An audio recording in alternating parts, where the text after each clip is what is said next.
அஸ்ஸலாமு அலைக்கும் வரஹ்மத்துல்லாஹி வபரகாத்துஹ். அளவற்ற அருளாளனும் நிகரற்ற அன்புடையனுமாகிய அல்லாஹ்விற்கே எல்லா புகழும். ஏக இறைவனின் சாந்தியும் சமாதானமும் நம் அனைவரின் மீதும் என்றென்றும் உண்டாவதாக. ஆமீன். அல்ஹம்துலில்லா. லாஸ்ட் கமெண்ட்ல யாரெல்லாம் எனக்காக துவா செய்யுங்கன்னு சொல்லியிருந்தீங்களோ அந்த ஒவ்வொருத்தருக்காகவுமே நான் துவா செஞ்சேன். எனக்காக நீங்கள் துவா செய்யுங்க.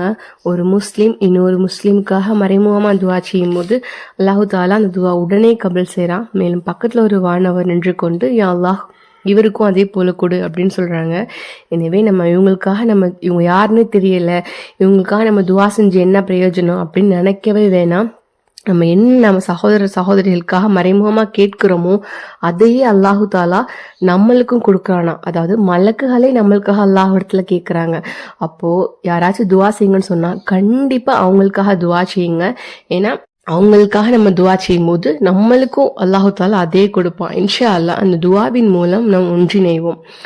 இன்னைக்கு நம்ம என்ன பார்க்க போகிறோம் அப்படின்னா, நம்மளுடைய வாழ்க்கையில ஏற்படுற கஷ்டத்தை எப்படி நம்ம வளமா மாத்துறது, எப்படி அந்த கஷ்டத்தை சந்தோஷமா மாத்துறது, நம்மளுக்கு நடக்கக்கூடிய சூழ்நிலைகளை எப்படி நம்ம மாத்துறது அப்படிங்கிறத பத்தி பார்ப்போம். முதல்ல தொழுகை. நம்மளோட தொழுகை சரியா இருந்துச்சு அப்படின்னாவே நம்மளுடைய வாழ்க்கையில வரக்கூடிய கஷ்டம், கவலை, துக்கம் இந்த மாதிரி எதுவுமே நம்மளுக்கு வராது. அது மட்டும் இல்லாம நம்ம தொழுகக்கூடிய ஃபஜ்ர், அதாவது ஒரு நாள் ஃபஜ்ர் தொழுது முடிச்சுட்டு அன்றைய வாழ்க்கையை இது பண்ணி பாருங்களேன். அந்த வாழ்க்கையை ஒரு நாள் அந்த ஃபஜ்ர் தொழுத நாள் ரொம்ப ஃப்ரெஷ்ஷாக இருக்கும், ரொம்ப நிம்மதியாக இருக்கும். நம்ம எது பண்ணாலுமே அந்த காரியத்தில் அல்லாஹு தாலா பரக்கத் செய்வான். அது மட்டும் இல்லாமல் ரசூலா சொல்லியிருக்காங்க, ஃபஜ்ருடைய முன் சுன்னத்து, அதாவது அல்லாஹுக்கு மிகவும் விருப்பமான செயல் என்ன அப்படின்னா தொழுகைகளை அந்தந்த நேரத்தில் செய்கிறது தான். இப்போ நம்ம ஃபஜ்ர் தொழுகாமல் மித்த எல்லா தொழுகையும் லுஹர் அஸ்ர் இந்த 4 தொழுகையும் தொழுது அவ்வளோ செலவாத் ஓதி, இல்லைன்னா எந்த தொழுகையுமே தொழுகாமல் செலவாத் ஓதி திக்ருகளை ஓதி இது பண்ணால் கூட நம்மளுக்கு சிறப்பு கிடைக்காது. அந்த அளவுக்கு நம்மளுடைய தேவைகளை அல்லாஹு தாலா நம்மளுக்கு கொடுக்கவும் மாட்டான். நம்ம 5 வக்து தொழுகை கண்டிப்பாக நம்ம தொழுது அந்த இடத்துல அல்லாஹ் கிட்ட கேட்டோம் அப்படின்னா அல்லாஹ் நம்ம கேட்குற எல்லாத்தையுமே கொடுப்பான். அந்த தொழுகையோட சேர்ந்த திக்ருகளையும் சலவாத்துக்களையும் தான் அல்லாஹு தாலா விரும்புகிறான். நம்மளை அல்லாஹ்விடத்துல நெருங்க வைக்கிற ஒன்று அப்படின்னா அது தொழுகை தான். ஏன்னா நம்ம தொழுகும் போது தான் அல்லாஹ்விடத்துல சஜ்தாவின் மூலமாக நெருங்குவோம், அல்லாஹ்விடத்துல பேசுவோம். அப்போது அப்படிப்பட்ட தொழுகையை நம்ம தொழுகாம இதெல்லாம் பண்ணோம் அப்படின்னா அந்த அளவுக்கு சிறப்பே கிடையாது. முதல்ல நம்ம தொழுகையை எந்த தொழுகையுமே ஹலா இல்லாமல் தொழுகை பழகிக்கணும். ஃபஸ்ட்டு 10 விஷயத்தையும் யார் ஃபஜ்ர் தொழுது முடிச்சுட்டு வழக்கமாக செய்கிறாங்களோ அவங்களுடைய இம்மை மற்றும் மறுமை தேவைகளை அல்லாஹு தாலா உடனே கபல் செய்வான். மேலும் எந்தவித கஷ்டங்கள், ஆபத்துக்கள், நோய் நொடிகள் எதுவுமே அவங்கள அணுகாது. ஏன்னா அப்படிப்பட்ட ஒரு 10 விஷயத்தை பற்றி தான் இன்னைக்கு நம்ம பார்க்க போகிறோம். உலகத்திலேயே ரொம்ப பெரிய பணக்காரங்க யாரு தெரியுமா? பில்கேட்ஸா? கிடையாது. அம்பானியா? கிடையவே கிடையாது. யாரு ஃபஜ்ருடைய முன் சுன்னத்து 2 ரக்காத்தை தொழுகிறாங்களோ அவங்க தான் இந்த உலகத்திலேயே மிகப்பெரிய பணக்காரங்க. சொல்ல கிடையாது, ரசூலா சொல்லியிருக்காங்க. அப்போ அப்படிப்பட்ட சிறப்புகளை உடைய ஒரு ஃபஜ்ர் தொழுகையை நம்ம விட்டோம் அப்படின்னா நம்மளுடைய அந்த நாள் ஃபுல்லாமே நம்மளுக்கு ஒழுங்கானதாகவே இருக்காது. அதனால முதலா நம்ம தொழுகையை எந்த தொழுகையுமே ஹலா இல்லாம தொழுகை பழகிக்கணும். தொழுகை நமக்கு இருந்துச்சுன்னு வைங்களேன், நம்மளுடைய சந்தோஷம், நம்ம என்ன செய்யறோமோ அதுல பரக்கத், இந்த மாதிரி நம்ம செய்யற தொழில், இந்த மாதிரி எல்லாத்துலயுமே பரக்கத்தை கொண்டு வந்துடும் இந்த ஃபஜ்ர் தொழுகை. ஒரு நாள் இந்த மாதிரி தொழுது பாருங்க இன்ஷா அல்லாஹ். அதாவது ஃபஜ்ர் தொழுது முடிச்சுட்டு இந்த 10 விஷயங்களை செய்யுங்க. அல்லாஹு தாலா உங்களுடைய வாழ்க்கையில எப்படி பரக்கத்தையும் ரஹ்மத்தையும் ஒரு வளமான வாழ்க்கையும் மாத்துறான் அப்படிங்கிறத கண்கூடா பார்ப்பீங்க. முதல்ல சூரத்துல் ஃபாத்திஹா அப்படின்னு சொல்லக்கூடிய உம்முல் கிதாப், அதை நம்ம ஓதிக்கணும். அதாவது 7 முறை சூரத்துல் ஃபாத்திஹாவை ஓதிக்கிறணும். நம்ம எல்லாருக்குமே தெரியும் இந்த சூரத்துல் ஃபாத்திஹால அவ்வளோ சிறப்புகள் இருக்கு. ஜிப்ரீல் அலைஹிஸ்ஸலாம் ஜிப்ரீல் அலைஹிஸ்ஸலாம் இல்ல, ஜிப்ரீல் அலைஹிஸ்ஸலாமும் ரசூலுல்லாஹும் இருக்கும்போது வானத்துல வந்து ஒரு சத்தம் வரும். அந்த சத்தத்துல வந்து பார்க்கும்போது அவங்க வந்து அந்த மலக்கு வந்து சூரத்துல் ஃபாத்திஹாவையும் சூரத்துல் பக்ராவையும் வந்து ரசூலா கொண்டு வந்து கொடுப்பாங்க. அப்படிப்பட்ட ஒரு சிறப்பு வாய்ந்த ஒரு சூரா அப்படின்னா அது வந்து சூரா ஃபாத்திஹா. எந்த வித நோய்வாய்ப்பட்டாலும் சரி, இல்ல எப்படிப்பட்ட ஒரு நோய்க்குமே இந்த சூறாவை நம்ம ஓதினோம் அப்படின்னாவே இதுல வந்து சிஃபா இருக்கு. அப்படிப்பட்ட ஒரு சூறா தான் இந்த சூரா ஃபாத்திஹா. أعوذ بالله من الشيطان الرجيم بسم الله الرحمن الرحيم الحمد لله رب العالمين الرحمن الرحيم مالك يوم الدين إياك نعبد وإياك نستعين اهدنا الصراط المستقيم صراط الذين أنعمت عليهم غير المغضوب عليهم ولا الضالين آمين. அதாவது இந்த சூறால வந்து அல்லாஹ் மட்டும்தான், அல்லாஹுக்கு தான் புகழ் அனைத்துமே. அவன் தான் அர்ஹமர் ராஹிமின், அவன் தான் வந்து அரசன். அப்படி எங்களை வந்து நேரான வழியில நீ கொண்டு போயிட அல்லாஹ் அப்படின்னு கேட்கக்கூடிய ஒரு அழகான ஒரு சூறா. இந்த சூறாவை நம்ம 7 முறை ஓதிக்கிறணும். ஓதி முடிச்சுட்டு செகண்ட் வந்துட்டு சலவாத்தை வந்து ஒரு 7 முறை ஓதிக்கோங்க. அல்லாஹும்ம ஸல்லி அலா முஹம்மதின் வ அலா ஆலி முஹம்மதின் வ பாரிக் வஸல்லிம் அலைஹ். அல்லாஹும்ம ஸல்லி அலா முஹம்மதின் வ அலா ஆலி முஹம்மதின் வ பாரிக் வஸல்லிம் அலைஹ். அல்லாஹும்ம ஸல்லி அலா முஹம்மதின் வ அலா ஆலி முஹம்மதின் வ பாரிக் வஸல்லிம் அலைஹ். அதாவது ரசூலுல்லாஹ் மேல சலவாத்து சொல்றதுனால அல்லாஹு தாலா நம்ம மீது ஒரு முறை நம்ம சலவாத் சொன்னோம் அப்படின்னா நம்ம மீது 10 முறை சலவாத் சொல்றானா. எந்த இடத்துலையுமே குரான்ல அல்லாஹு தாலா என்ன வந்து நீங்க உயிருக்கு உயிரா நீங்க நேசிங்க அப்படின்னு அல்லாஹ் சொல்லவே கிடையாது. ஆனா அவனுடைய ஹபீப் முஹம்மது நபி ஸல்லல்லாஹு அலைஹி வஸல்லம் அவங்கள அல்லாஹு தாலா சொல்லியிருக்கான். அதாவது இந்த முஹம்மது நபிய ஸல்லல்லாஹு அலைஹி வஸல்லம் அவங்கள நீங்க நேசிங்க அப்படின்னு அல்லாஹு தாலா சொல்லியிருக்கான். அப்ப அந்த அளவுக்கு வந்து நம்ம நபிய அல்லாஹு தாலா சிறப்பான ஒருத்தவங்களா வந்து ஆக்கி கொடுத்திருக்கான். அவங்க மீது நம்ம சலவாத்து சொன்னோம் அப்படின்னா நம்மளுக்கு அல்லாஹு தாலா நிறைய துவாக்களை கபுல் செஞ்சு கொடுப்பான். அதனால இன்ஷா அல்லாஹ் இந்த சலவாத்தை 7 முறை ஓதிக்கோங்க. 3வது வந்துட்டு குல் அஊது பி ரப்பில் ஃபலக், அதாவது சூரத்துல் ஃபலக் சூறாவை ஒரு 3 முறை ஓதிக்கலாம். 7 முறை ஓதிக்கலாம். ஏன்னா இந்த ஃபலக் சூறானால வந்துட்டு நம்மளுக்கு எந்த ஒரு கண்ணீர் வந்தாலுமே, அதாவது பொறாமையோட நம்மளுக்கு எந்த கண்ணும் தீண்டும் போது இதுல இருந்து நம்மளுக்கு பாதுகாப்பு அல்லாஹ் தஆலா கொடுத்துருவான். பிஸ்மில்லாஹிர் ரஹ்மானிர் ரஹீம். குல் அஊது பி ரப்பில் ஃபலக் மின் ஷர்ரி மா ஹலக் ومن شر غاشق إذا وقب ومن شر النفاثات في العقد ومن شر حاسد إذا حسد.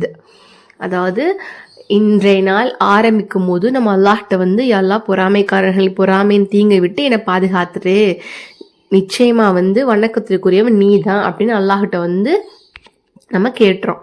இதை வந்து 7 முறை. அப்புறம் வந்துட்டு குல் அஊது பி ரப்பின் நாஸ், அதாவது ரசூலா சொல்லியிருக்காங்க 3 குல் சூராவுமே சரி உங்களுக்கு வந்து பாதுகாப்பு கோட்டை அப்படின்னு சொல்லியிருக்காங்க. இன்று நம்ம இந்த 3 குல் சூறாவையுமே நம்ம ஓதணும் அப்படின்னா இது வந்து நம்மளுக்கு பாதுகாப்பு கோட்டை மாதிரி. நம்மளை எந்த ஷைத்தான்னாலுமே எந்த கண்ணீர் எந்த இதுவுமே வந்து நம்மளுக்கு நெருங்காது. இது வந்து ஒரு மொத்தத்துக்கு சொல்லிட்டாங்க இது வந்து பாதுகாப்பு கோட்டை அப்படின்ட்டு. இது வந்து இந்த நாஸ் சூரா வந்துட்டு 7 முறை. பிஸ்மில்லாஹிர் ரஹ்மானிர் ரஹீம்.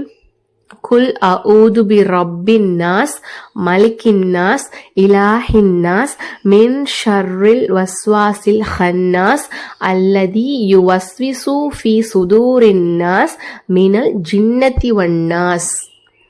இது வந்துட்டு 7 முறை. 5வது சூரா இஹ்லாஸ். நம்ம எல்லாருக்குமே தெரியும் அல்லாஹ்க்கு மிக பிடிச்சமான சூரா. அது மட்டும் இல்லாம நிறைய சிறப்புகளை இந்த சூரா கொண்டிருக்கு. நம்ம எந்த தேவைக்காக வேணாலும் இந்த சூரா ஓதணும் அப்படின்னா அதன் மூலம் நம்மளுக்கு பலன் மட்டுமே கிடைக்கும், வெற்றி மட்டுமே கிடைக்கும். அது ஏன் அப்படின்னா இந்த ஒரு சூறாவே வந்து ரசூலா சொல்லியிருக்காங்க இந்த சூறாவை 3 முறை ஓதணும் அப்படின்னா ஒரு குரானை வந்து முழுசா முடிச்சதா வந்து அந்த நன்மை வந்து கிடைக்கும் அப்படின்னு. அது என்ன சூரா அப்படின்னா சூரா இஹ்லாஸ். இந்த இஹ்லாஸ் சூறா ஏன் இவ்வளோ சிறப்புனா, இந்த இந்த குட்டி சூறா தான். ஆனா இந்த 4 வசனமே வந்துட்டு அல்லாஹ் மட்டும்தான், வேற வணக்கத்திற்கு யாருமே கிடையாது, அல்லாஹ் யாருமே பெறவும் இல்லை, அல்லாஹ் யாருக்கும் பிறக்கவும் இல்லை அப்படின்னு அவனுடைய ஏகத்துவத்தை இந்த ஒரு சூறா போதும், இந்த குட்டி சூறா தான் அவனுடைய ஏகத்துவத்தை இதுதான் அல்லாஹ் அப்படிங்கிற மாதிரி நம்மளுக்கு புரிய வச்சிரும். அதனால இந்த சூறாக்கு அவ்வளோ சிறப்புகள் இருக்கு. பிஸ்மில்லாஹிர் ரஹ்மானிர் ரஹீம். குல் ஹுவல்லாஹு அஹத் அல்லாஹு ஸமத் லம் எலித் வலம் யூலத் வலம் யகுல்லஹு குஃபுவன் அஹத். இதுதான் இந்த சூறா. இந்த சூறாவை ஒரு 7 முறை ஒதுக்கலாம். அப்புறம் சூரா காஃபிரூன், அதாவது பிஸ்மில்லாஹிர் ரஹ்மானிர் ரஹீம். குல் யா ஐயுஹல் காஃபிரூன் லா அஅபுது மா தஅபுதூன் வலா அன்தும் ஆபிதூன மா அபுத் வலா அன ஆபிதும் மா அபத்தும் வலா அன்தும் ஆபிதூன மா அபுது லக்கும் தீனுக்கும் வலிய தீன். இந்த சூறால வந்து என்ன சொல்லியிருப்பாங்க, அல்லாஹ் என்ன சொல்லியிருப்பான் அப்படின்னா, நபி நீங்க உங்ககிட்ட சொல்லுங்க, நீங்க வணங்குறது உங்களுக்கு, நான் வணங்குறது எனக்கு என்னுடைய மார்க்கம், உங்களுக்கு உங்களுடைய மார்க்கம். நீங்க வணங்குறத நான் வணங்க மாட்டேன், நான் வணங்குற ஒருவனை நீங்க வணங்க மாட்டேங்கிறீங்க, அதனால உங்களுக்கு உங்களுடைய மார்க்கம், எனக்கு என்னுடைய மார்க்கம் அப்படின்னு சொல்லியிருப்பாங்க அப்படின்னு அல்லாஹ் தஆலா சொல்லியிருப்பான். இந்த சூறா வந்துட்டு ஒரு 7 முறை நம்ம ஓதிக்கிறணும். அப்புறம் வந்துட்டு ஆயத்துல் வந்துட்டு ஏழாவது வந்து ஆயத்துல் குர்சியை வந்து நம்ம 7 முறை ஓதிக்கணும்.